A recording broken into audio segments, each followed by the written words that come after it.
Hej, mit navn er Magnus Østergaard, og jeg vil gerne fortælle om elmotoren. Jeg vil fortælle om dens historie, hvordan den er bygget, hvordan den virker. Personen, I ser her, er Michael Faraday. Han er nok en af verdens største videnskabsmænd, da han skabte en af de vigtigste opfindelser nogensinde, nemlig elmotoren.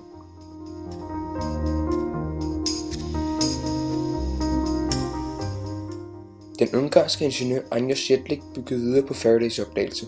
Han monterede en spole af kobbertråd omkring en rektangulær magnet.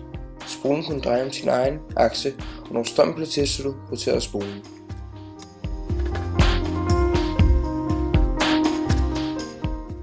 Når strømmen bliver ført gennem ledningerne, så vil den jo gå fra plus til minus.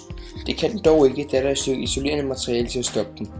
Det vil så tvinge strømmen ned i spolen, som skaber en sydpol og nordpol. På begge sider af denne spole vil der så være en magnet, som vender samme retning. Det vil så gøre, at spolens sydpol prøver at komme over til den ydre magnets nordpol og omvendt. Det der sker, når den kommer derhen, er, at strømmen skifter retning, så hele processen starter forfra. Det vil så få spolen til at snurre rundt hurtigere og hurtigere.